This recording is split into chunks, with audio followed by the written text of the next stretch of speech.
बाद हम अगले टॉपिक की चर्चा करते हैं। अगला टॉपिक है अपना आदर्श द्रव। देखिए आदर्श द्रव क्या होता है। आदर्श द्रव वह द्रव होता है जिसमें किसी भी प्रकार की श्यानता या संपीड़ितता ना हो, मतलब कि वो बिल्कुल भी गाढ़ा नहीं होना चाहिए। इसके दो गुण होते हैं। पहला होता है अश्यानता, कि मतलब कि हो गया इसका गाढ़ापन ना हो, स्मूथ हो, गाढ़ापन ना हो। और दूसरा होता है असंपीड़ितता। असंपीड़ितता का मतलब क्या है, जिस पर दबाव न दिया जा सके। असंपीड़ितता का मतलब क्या है, जिस पर दबाव न दिया जा सके, उसे हम क्या कहेंगे, असंपीड़ितता। ठीक है, तो आदर्श द्रव के अंदर दो गुण होने चाहिए। पहला तो वह श्यान नहीं होना चाहिए, मतलब कि गाढ़ा नहीं होना चाहिए। दूसरा उसे दबाया ना जा सके। ठीक है, इसे नोट कर लो।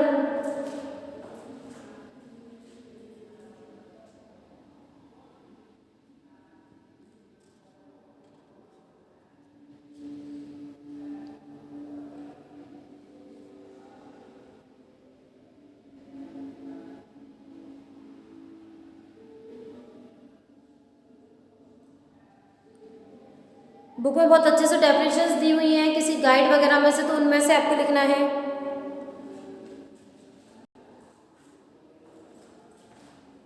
अगला टॉपिक है वेग प्रवणता अथवा न्यूटन का सूत्र। वेग प्रवणता अर्थात न्यूटन का सूत्र।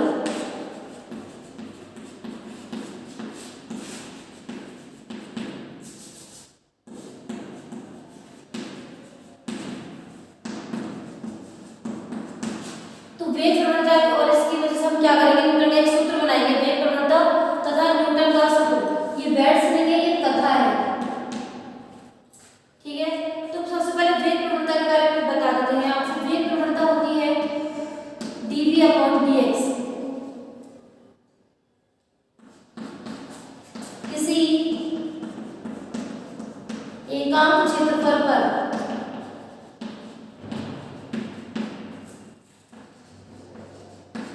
द्रव का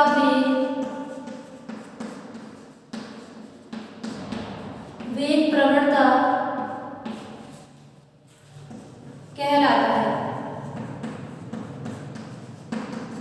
किसी एकांक क्षेत्रफल पर द्रव का वेग प्रवणता कहलाता है dv/dx।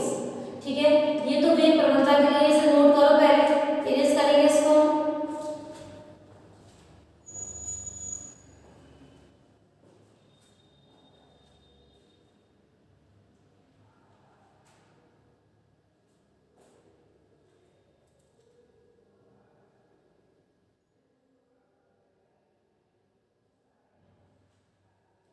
ठीक है, अब हम बात करते हैं न्यूटन के सूत्र की, कि न्यूटन का सूत्र क्या है।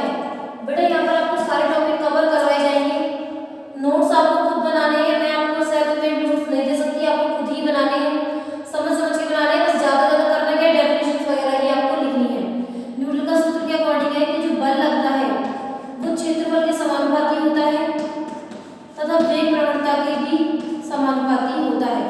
यह माइनस निशान क्यों लगाया है, क्योंकि वेग प्रवणता में जो वेग का मान है वो माइनस होता है, घटता है। लेकिन अभी ठीक है, F समानुपाती A, F समानुपाती dv/dx। तो F समानुपाती हो गया A dv/dx। ठीक है, इस निशान को हटाने के लिए हम क्या करेंगे, माइनस ईटा लगाएंगे, क्योंकि जब बल लगाते हैं वेग कम हो जाता है। F बराबर हो गया माइनस ईटा A dv/dx। यही न्यूटन का सूत्र है द्रव के बहाव के लिए, यही न्यूटन का सूत्र है। इसको नोट करो।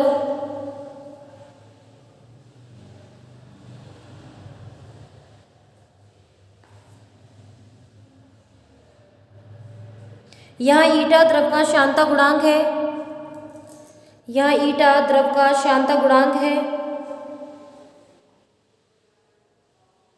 तथा ऋणात्मक चिन्ह यहाँ यह प्रदर्शित करता है कि श्यान बल की दिशा श्यान बल की दिशा द्रव बहाव की दिशा के विपरीत होती है।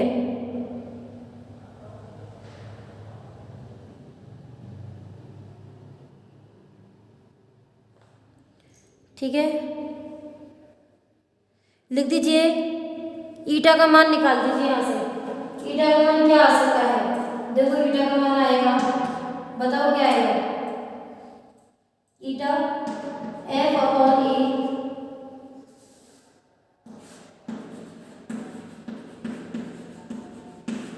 ये आएगा ईटा का मान। नोट कर लो इसको।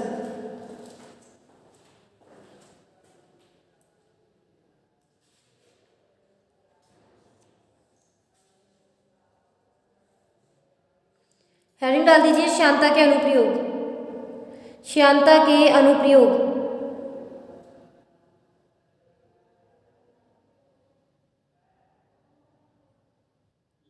पहला, मानव शरीर में रक्त संचरण। मानव शरीर में रक्त संचरण।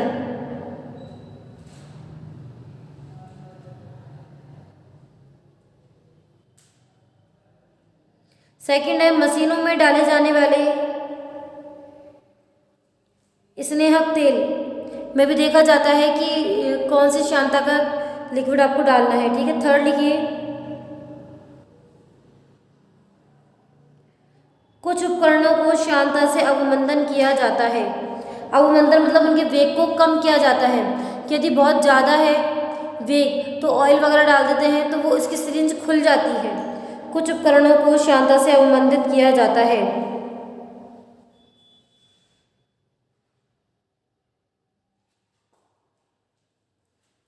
अगली हेडिंग डाल दीजिए स्टोक्स का सूत्र। वेग प्रवणता पूछी जाती है, न्यूटन का सूत्र पूछा जाता है। स्टोक्स का सूत्र पूछा नहीं जाता, लेकिन आपको याद रखना है। स्टोक्स के बारे में कुछ भी नहीं पूछा जाता है एग्जाम्स में से जनरली। स्टोक्स एक साइंटिस्ट था जिसने अपना एक सूत्र दिया था बराबर 6 पाई ईटा आर वी। बस ये इसलिए पूछा जाता है क्योंकि श्यान पर निर्भर है।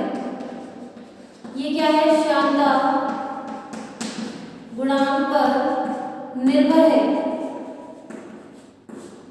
तो जिस लिक्विड के अंदर डालते हैं ना अपन इसको, किसी बॉल को जिस लिक्विड के अंदर डालते हैं उसकी कुछ श्यानता होती है, तो उस श्यानता के अकॉर्डिंग कुछ बल लगता है, उसे हम स्टोक्स का सूत्र कहते हैं।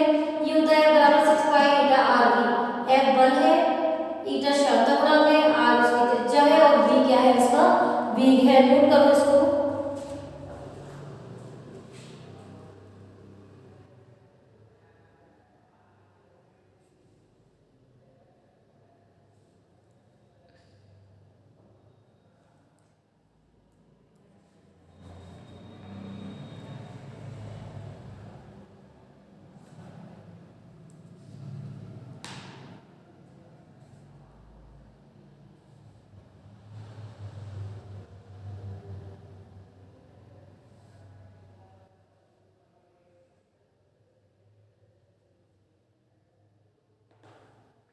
द्रव में गोले का गिरना। अगली हेडिंग है द्रव में गोले का गिरना। इसका आपको मान निकालना है। पहला डेफिनेशन है द्रव में गोले का गिरना। कैसे करेंगे देखिए, ये कोई लिक्विड है, इसी स्पेस में रखी हुई है, ठीक है, और इसकी जो डेंसिटी है वो है रो। ठीक है, इस बॉल को हमने इसके अंदर डाला, तो जब हम इसको डाल रहे थे तब तो बल लग रहा था mg, ठीक है, लेकिन जब इसको डाल दिया तो पानी में कुछ दाब लगाता है, तो पानी का जो हमें घनत्व लिखेंगे वो लिखेंगे सिग्मा। तो ये क्या लगाया? पानी ने दो बल लगाए। पहला तो कौन सा लगाया? उत्प्लावन बल। पहला बल क्या नाम क्या है? उत्प्लावन बल। पहला बल कौन सा लगा? उत्प्लावन बल, जो इसको ऊपर की धक्का देगा। साथ में इसमें कौन सा लगेगा? श्यान बल, मतलब कि स्टोक्स वाला। दूसरा कौन सा लगेगा इसके अंदर? श्यान बल, कि आपने इसको फेंका, ठीक है, तो दो बल नीचे से लगेंगे, एक उत्प्लावन बल जो इसको ऊपर उछालता है, दूसरा लगेगा पानी में से श्यान बल। तो देखिए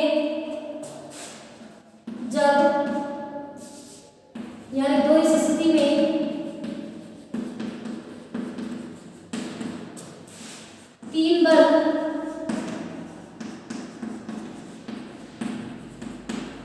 कार्यरत होंगे। पहला लगेगा एम जी। मास कितना होता है? आयतन इंटू घनत्व, आयतन इंटू घनत्व जी। सेकंड कौन सा लग रहा है? उत्प्लावन बल, जो इसको ऊपर फेंक रहा है। क्या लगेगा? 4/3 पाई आर क्यूब सिग्मा जी, क्योंकि इसका जो घनत्व है वो सिग्मा है। तो अलग अलग घनत्व लिए हैं हमने, एक बॉल का और एक पानी का, तो ये हो गया सिग्मा जी। F3 क्या लग रहा है? श्याम का वो कितना था? 6 pi eta r we. VT लिख दो, सीमांत वेग होता है, वीटी लिखते हैं इसको, नोट करो उसको।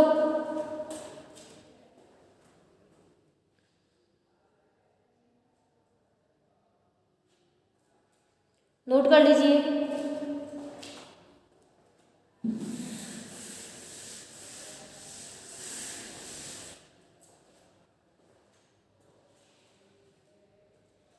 तो देखिए फिर क्या हो जाएगा? F1 बराबर F2 प्लस F3। F1 कितना हुआ?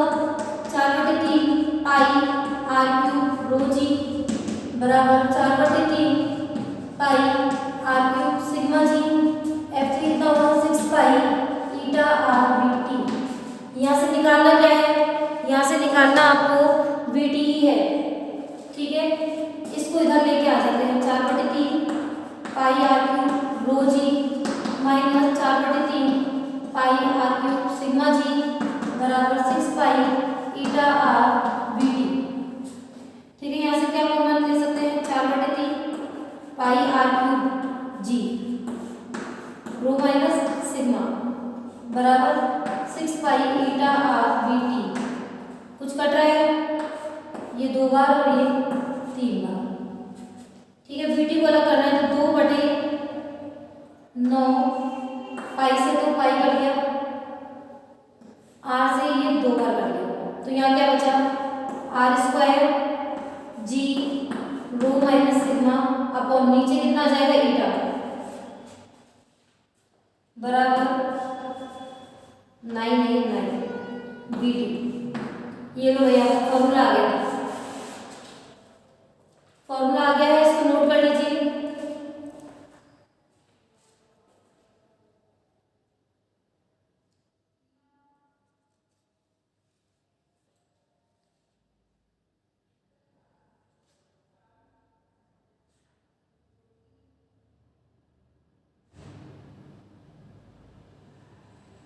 स्टोक्स के सूत्र के कुछ अनुप्रयोग भी दिए हुए हैं, वो भी आपको करने हैं,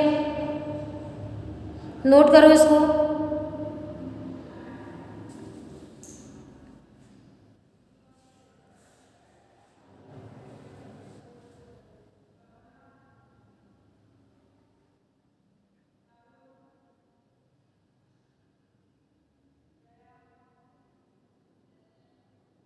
पहला लिखिए, जब कोई सैनिक पैराशूट, इसका इंपॉर्टेंट वाला लिखवा रही हूँ मैं, ठीक है। जब कोई सैनिक पैराशूट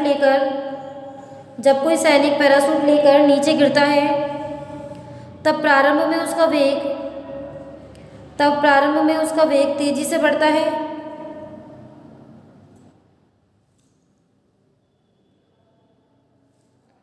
परंतु पैराशूट के खुल जाने पर वायु ऊपर की ओर अधिक श्यान बल लगाती है,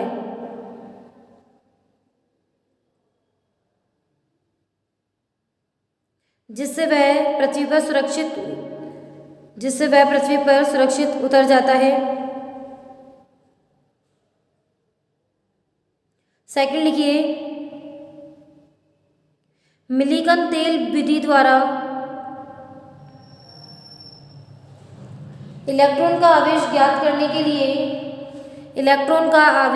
करने के लिए स्टोक्स का सूत्र काम में लिया जाता है।